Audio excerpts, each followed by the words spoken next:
Before we begin, thank you very much to Jason B for joining the Patreon campaign. Very appreciated. Thank you very much for the support. It is always appreciated.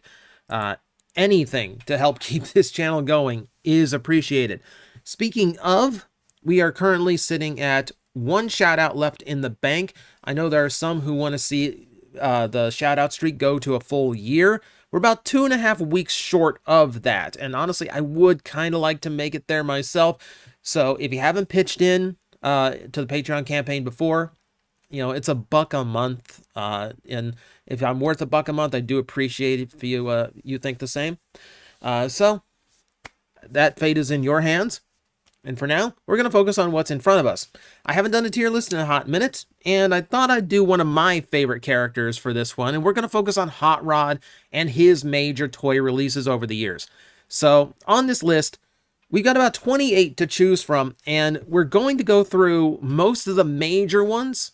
We're going to tackle a lot from sidelines too, but we're not going to get into things that are just purely gimmicky figures, and we're not going to get into things that have they're not going to get into the budget version of other figures that are on the list. And we're going to avoid repaints too, because there's only a few that are noteworthy, but there are a few in here for that.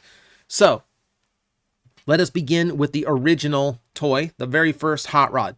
I'm going to judge these based on their own little personal bubble. That way that a masterpiece could actually be at the same tier as a G1. Because I'm comparing G1 Hot Rod to other year 3 G1 toys. And thinking about those, Hot Rod is really, really good. I like the double weapons. I really like the look of the toy. And I love the transformation. Hot Rod in G1 is surprisingly complex of a transformer, considering how simple the engineering was becoming. So Hot Rod, the original, I definitely think is worth the premium price point for a year 3 G1. That will bring us to his 2 alternate versions that I thought were worth mentioning. The first one is his Target Master reissue, which is basically the same toy, but swap out the twin guns for Nightstick. His little individual. It's a Nightstick or... You know, no. Nightstick was... I can't keep Target Master straight. Firebolt. I think it's Firebolt. Let's just say his Target Master. We'll just go ahead and pop it one spot higher because it does add a little bit more play value. And then the last one is going to be the Retro 86 release, the Repaint Walmart. And I've professed my love for this concept, you know, taking the G1 molds and doing them the way they looked in the cartoon. Because repainting G1 toys is not something that occurs to Hasbro every day. So the fact that they're doing it is kind of cool. And I think a lot of them look really good. Hot Rod being one of them because it's the first time he's in his proper pink magenta from the 86 movie. That's actually kind of noteworthy, so it makes the list. And from here on out, we just have a random smattering of all these different Hot Rods and Rodimuses from over the years, starting with his Power of the Primes version. And I always liked this toy. I understand there's some clunky parts to it, especially in the combination method and the super mode articulation. But I honestly think it's one of the most fun Hot Rod Rodimus Prime toys there is. I like the armor up gimmick. I like how the evolution system works. And the individual Hot Rod figure is one of the best we ever got. It's a fantastic Hot Rod. You know, and then top on the fact that it has a trailer. It has a giant Rodimus Prime super mode. Yeah, I think you have a fantastic figure. I'm putting it to Holy Grail. You are free to disagree. All the matter of opinion here, and that's my opinion. I think it's a really fun toy. Conversely, we have Rodimus Prime as a Titan's Return Titan Master. Yes, this is an individual release. It was just part of a multi-pack. Just his head. It's basically just a Titan Master with a Rodimus Prime face instead of a Hot Rod face. And, you know, even judging it within... I'm still going to bargain bin it because it's a toy without a body. It's just a spare head. And, well, it's a little bit more premium because it's a die-cast face instead of the plastic. That actually also caused a few problems with it. So I'm going to put it low. I mean, even as far as like individual Titan Masters they did go, it's still not a very impressive release. It's just kind of a letdown. This one next is Legends Hot Rod. So this is the Titan's Return mold again, but this one is the Japanese version where they've darkened up the colors. They've made the deco a little bit more premium. More importantly, they've retooled the chest to flip away the engine block and make it a little bit more accurate to how Hot Rod normally looks, which I think is a really important retooling. And this is actually a pretty cool toy. I actually really like how they managed to capture a pretty decent looking Hot Rod while still incorporating the play value of a Titan's Return figure, especially the part where, yeah, you can actually have the Titan Master driving him in vehicle mode. That's actually really cool. I really like this toy. Like, play value wise, I think it's really good. And the deco on this one and the alternation to the transformation, I think makes it really, really good. Speaking of good, this one looks like G1 Hot Rod again. It is not. It is the smallest transforming transformer. The ones we used to call world's smallest transformers before we could actually tell what it said on the box. This is also really good. And keep in mind, it's the G1 engineering, but in super tiny form. And it basically transforms exactly the same way with just a little bit of simplification to its legs. So it's got the same impressiveness, but at a very, very small scale. And again, in its own bubble, comparing it only to the other smallest transforming transformers, I think it's the best one they did. It's a genuinely impressive piece of engineering and really shows how far we've come engineering-wise when they could take something that was complex in 1986 and actually shrink it down to the point where it fits in the palm of your hand. I really, really like that one. Really like that one. All right, so we're doing the Toro Q crossovers. So it's the Penny Racer design, but now it's a Rodimus Prime, which makes him a very rare front end sticking forward, like a Prowl or a Jazz type of Rodimus. This is a fun little toy for what it is. Yes, it's a gimmicky toy, but it's actually kind of cute, especially in the vehicle mode. I think it's really cute for what it is. And for that toy line, it's probably one of the better ones, considering there's only 3. Let's put it that way. There's only 3 in this toy line, but I know it's cute. It's harmless, but for what it's doing, I thought it was a really, really fun toy. Okay, so what we're looking at now, and I normally try to have a big version so you can see more clearly. I apologize if I didn't have the chance to set that up today. But what we're looking at now is the Transformers Junior. You know what Transformers Junior is? It's basically the very first time Japan made simplified figures for younger kids. They're very simplified versions of G1 toys that are much smaller. In the case of Rodimus Prime, you are taking what admittedly is already a pretty bad design, like the original G1 Rodimus Prime design, and you're actually making it very, very difficult to to enjoy. All right, sorry for that jump cut. The current entry just made me realize that I forgot to actually put in a very important one, which we will now save until the end. But for now, we have to talk about the Transformer Junior Rodimus Prime. If you don't know Transformers Junior, it's basically Takara's first attempt to make simplified Transformers for younger kids. They're usually very simple and very small. And that worked out fine. It's always a sect of G1 I've always been curious about. But the Rodimus Prime version took an already very unpopular toy. The Rodimus Prime figure is not well liked, and for very valid reason. And it not only shrunk it down to be even more simple, the trailer was made of cardboard.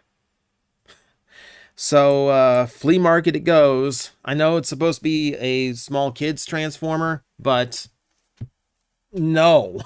No. I think anytime they've tried to make a trailer out of cardboard, everyone has, railed against that decision. All right. Hasbro version of the Titan's Return Hot Rod.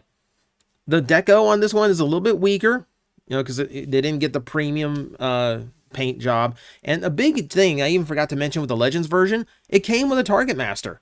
It not only had his headmaster, but it also had a Target Master.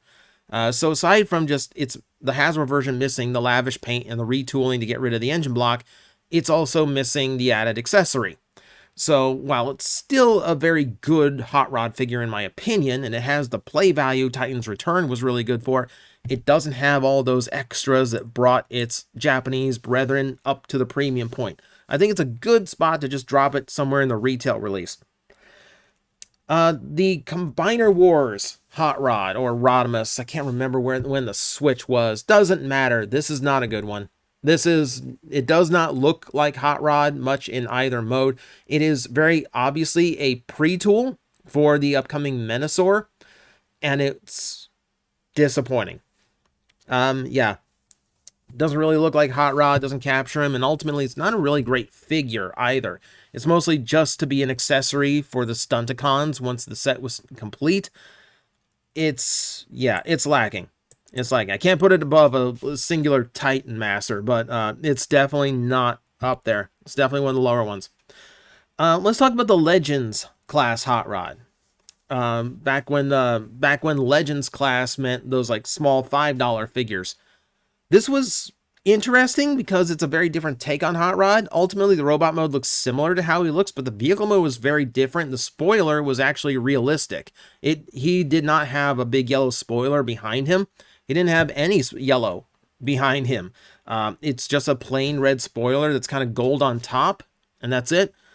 And it's okay. I felt like it was always meant to be like a pre-tool for someone more significant, and then they never really did anything else. So I guess it's just kind of a lame Hot Rod. I'm going to put it in retail because, it's a $5 figure. I can't really judge it too harshly. Alternator. I haven't messed with the Alternator in a minute, which is ironic considering I have it sealed in box as part of my collection. But this one in particular, I remember liking it. I mean, it was a late run Alternator mold where they kind of figured out what they could do engineering and budget wise with them, but I still remember it being kind of clunky. So I think it's like top of retail right now, just for now. We continue with Titanium Rodimus Prime, and you will know this mold is the very first plastic addict victim. But that's mostly because the color scheme was so boring and it was so ill-fit for the name they put on it. The reality is that Titanium Rodimus is actually not that bad as far as titanium standards go. I mean, I normally rank him really high as far as titaniums. So, it's one of the few times they actually tried to do the trailer as part of Rodimus's robot mode. So he ends up very boxy and beefy, but aside from a super scrawny waist and needing better joints, I think it's not too bad of a job of doing it.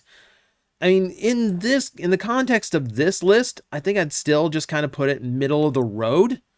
But amongst titaniums, he's a champion. But compared to what else you could buy the year he came out, it was underwhelming. But good try for what it was. Good try for what it was. Speaking of around that era, now we get to talk about Classics Hot Rod, and this is one of those, with Classics Rodimus back then. This is one of those where I remember doing a video reviewing this toy because I was trying to find the most middle-of-the-road Transformers, because you're either a plastic addict and you're looking for the worst there is, or you're a TJOmega looking for the best there is, and no one really went to the middle, so I tried to find like the most average, mundane Transformer I could find, and I settled on Classics Rodimus.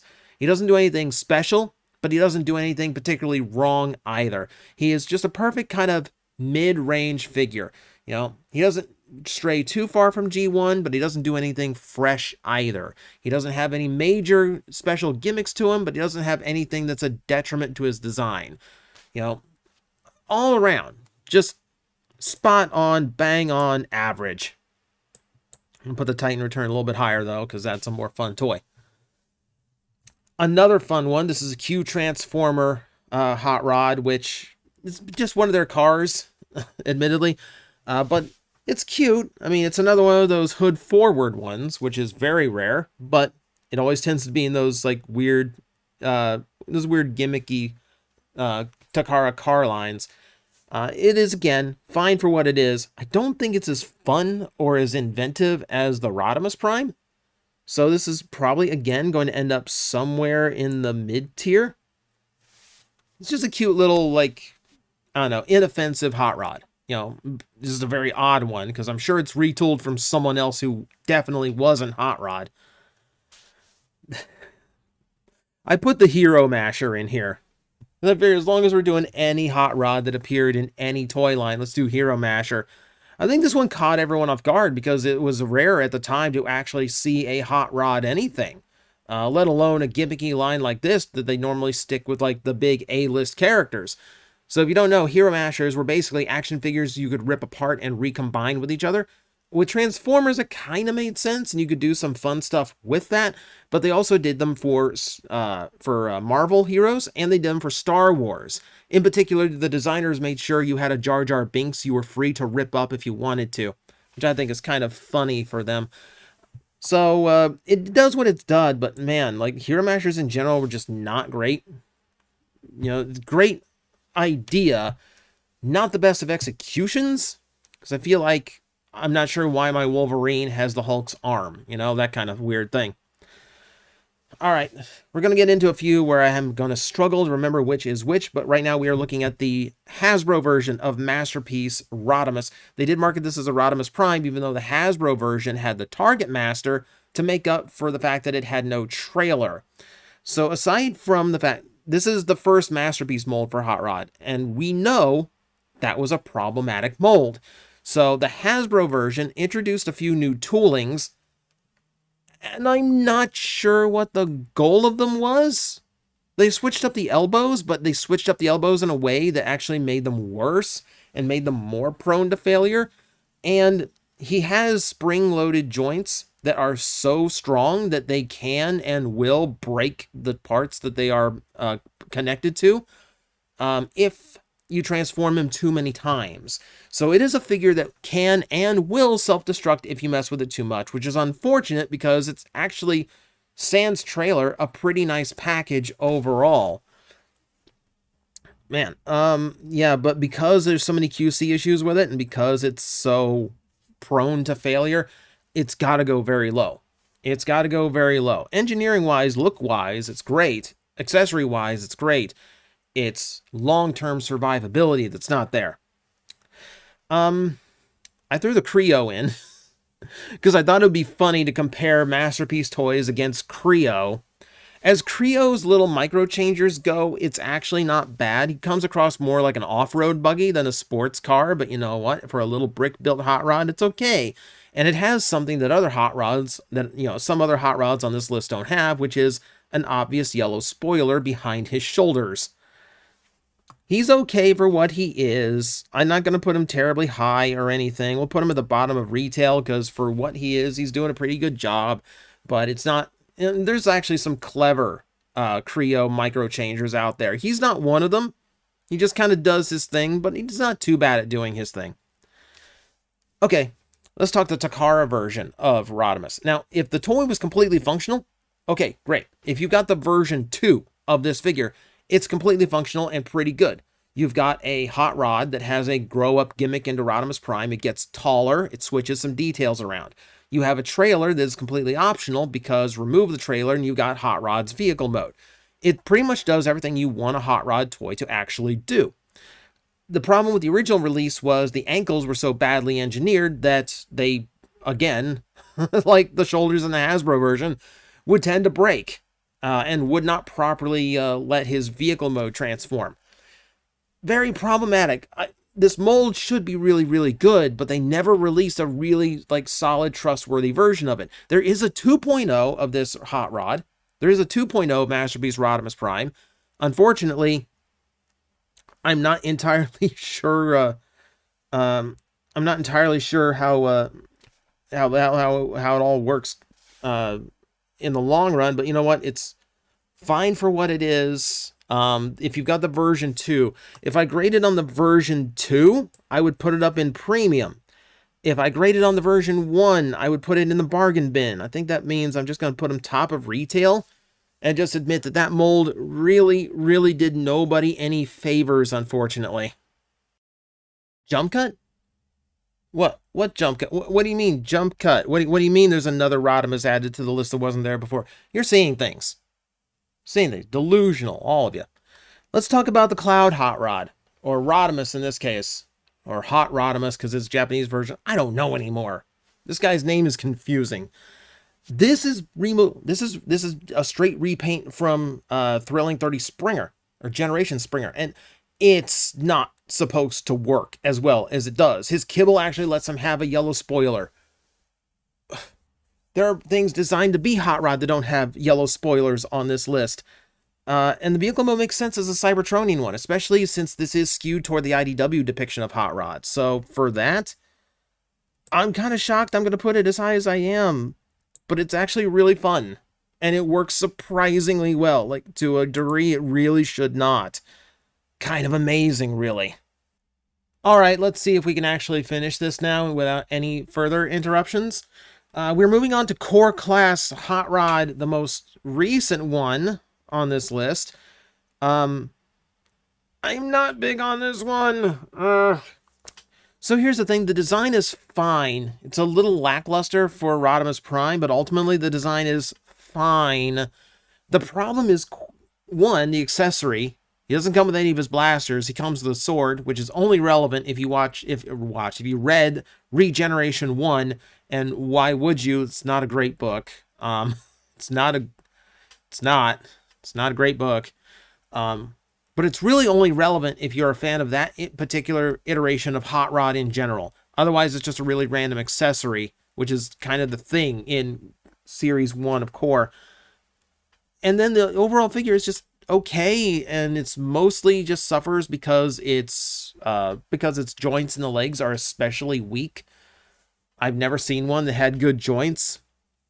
Yeah,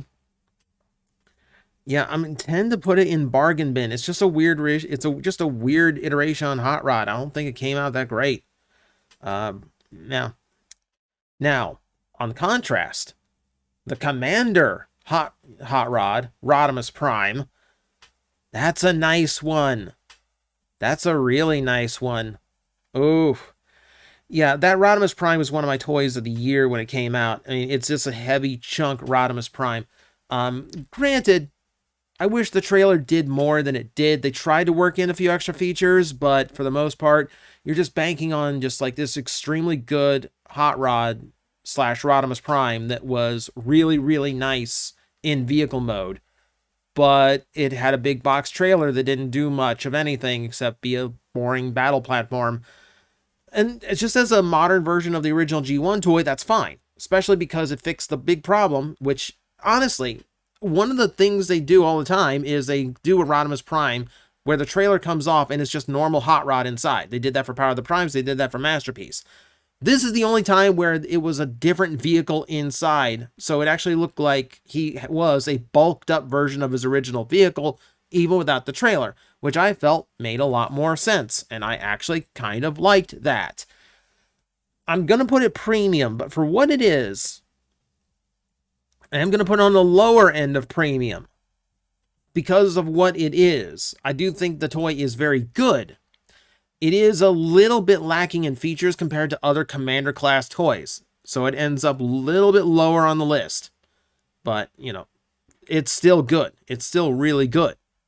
And then we move on to Studio Series 86 Hot Rod, and now we are definitely at one of the best. So I'm going to go ahead and move him right up to the top of Holy Grail and just flat out tell you it's the best Rodimus Prime or Hot Rod toy we have ever gotten.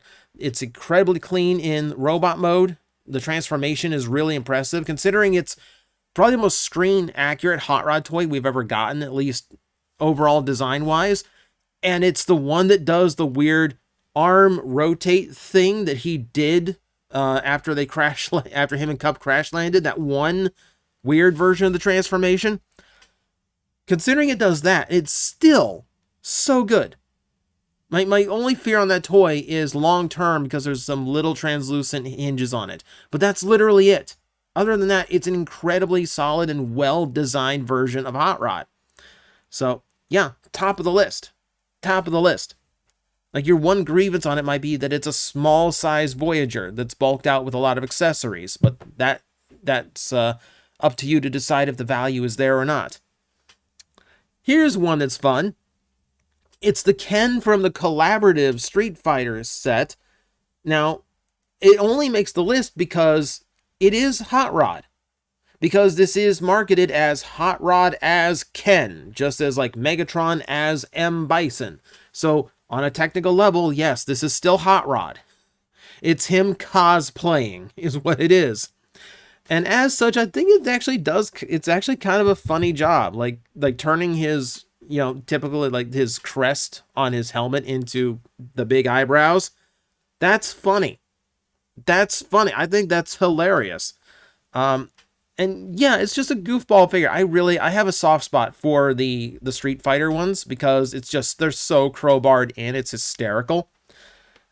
It's okay. It's fun. It's a dumb fun toy. It's a dumb fun toy. I can't put it, obviously I can't put it where the other ones go. I'm going to put it bottom of premium. I'm putting it there because it does have the retoolings. Isn't it weird to think that Ken is the only US retail release of that particular version of Hot Rod's mold with the flip chest? Weird. All right, animated Rodimus. Rodimus Major. We're adding another name to this. So Rodimus Major, or just plain Rodimus. This is another really good toy. It's another really, really nice figure. It does a few unique things like the bow. It's Rodimus as an archer. Okay, so he plays Ranger in D&D. I can rock with that. I like it. I like this toy a lot. Yeah, and I actually think that, like, as far as, like, because the thing that always bugs me with a lot of these car Transformers is the instructions are always, like, put the gun on top of the vehicle as a mounted weapon, and it always looks super, super dumb. Here, because it's a bow, it has the same kind of, like, curve and flow to it as his back spoiler, so it actually adds to the look overall. I really prefer that. And then it just plays like a really, really nice toy. I'm inclined to bump it very high into the premium. Maybe not Holy Grail territory. It definitely deserves to be way up there. Interesting one now. This is the Micromaster Hot Rod from Star Convoy. So again, we have to grade this against other G1 Micromasters, and in that, he does a surprisingly good job. Keep in mind, at this point in Transformers, it was extremely rare for any character to get a secondary figure, much less one that miniaturized the original toy. Outside of like the classic Pretenders and the Transformer Juniors, you really didn't see it often. And really, this is the only Micromaster back then that was a legacy character. So this is an interesting, noteworthy toy, and as Micromasters go, it's actually really nice. It's surprising that at that level of engineering, they could still recreate Hot Rod for the most part. His chest and shape, the chest and shape of his body is accurate. He still has wheels, and he still has the high shoulders and the wheels. They're mounted in a different spot, but that's technically the right area on the body for them. Outside of having the futz with the legs and not having the spoiler behind him, he's actually a pretty nice little Hot Rod. Like, surprisingly nice for what it is. For that reason, yeah, I'll put him somewhere in the middle of retail. Because he is good for what he is. I put Cyberverse Hot Rod on here. This is the deluxe one. We're not going to get into any of the gimmicky ones with the flame and gimmick or the buzzsaw gimmick. I'm not concerned with like ones where gimmicks were a focus. But this is the deluxe. That's supposed to be like the high quality version of the character for Cyberverse. And it always feels cheaped out. It always feels like there's not enough deco on there. There's not enough paint. This is another Hot Rod with no yellow spoiler, even in the vehicle mode. The spoiler has not been painted yellow at all. I'm sorry. I can see how you don't paint yellow on Ironhide because it is a relatively small detail that makes no difference in his robot mode. But the whole design point, the whole like standout design piece to Hot Rod is the yellow spoiler behind his shoulders. And to ignore that, it's kind of like making a Soundwave without a cassette door chest. It's kind of like making an Optimus Prime without a face mask. It's just weird. It's just not who the character's supposed to be. It's not what the character was designed to be. I know Optimus without a mask is a lot more common these days. Shut up, you know what I mean. It's off. And really across all of the deluxes for cyberverse, he really is the one that feels the worst. Like, he really, unfortunately, is. Considering for what else he is, I'll put him higher up on the bargain bin, but ultimately I really wasn't impressed by this one. Like, it just felt off all around. And now we have the two that I missed putting on. And in both cases, because I was scrolling through to try to find a different version, didn't find it, then didn't go back for the original. The first one is the G1 Rodimus Prime. And we've already talked about this with the junior version. This is a bad toy. Even by G1 standards, this is a very bad toy. It's literally, like a 4-step transformation. If you lose the trailer, you're out an entire toy, because the robot cannot transform into a vehicle on its own. The base mode is boring and lacks a lot of features compared to Optimus Prime. You have to remember, they were designed for the movie first, and then the designers had to figure out toys for them, instead of the other way around, which is how it went for 84 and 85. So when they got to Rodimus Prime, you got this character who's basically Hot Rod, but it's got to transform with a huge trailer now. And they didn't know how to actually work that, so we got the toy that we did. And it's bad. It's a bad G1 toy, And then we come across the last that we're going to cover today, and it's the second masterpiece, Hot Rod. Considering the other one was released as Rodimus Prime both times, this is technically the first masterpiece Hot Rod, but it's also technically a 2.0. And to be honest, for a masterpiece, I honestly think this should be better than it is. It's accessory loaded, which is great. It's great. Accessories, articulation, vehicle mode, all that's fine. He is very shell former and very backpack loaded. So he's not nearly as clean as I would expect for a Hot Rod. Considering the G1 toy is so clean with how it looks in robot mode, it is stunning to me that something like this exists, where you have masterpiece budget, but somehow he's got a big clunky backpack. And I know they're trying to make it animation accurate, which is tricky on that design, but we've seen it done better on this list. We've seen it done better than the masterpiece. You look at the Studio Series 86. That's a gold standard for how you should make a Hot Rod transform. Like, I wouldn't mind if that's the basis for every Hot Rod going from here on out. In the same way that G1 and Classics Prime is the standard and like the blueprint for all the other transformations, or Classic Starscream. I would go for this. In a heartbeat, I would go for this if it had that kind of, clean transformation to it. As it stands, and its masterpiece, it's still pretty good for what it is, but I don't, I put Rodimus Prime there, if only you have the 2.0 version. At least this version was okay right from the get-go. I'll put it in premium, but only the bottom. For masterpiece, I think it should have been better than it was. And there we go. That's the list. That's every Hot Rod that I intended to cover today. Obviously, there's a ton more Hot Rod toys out there, but I don't want to make an hour-long tier list, so we had to cut a few out.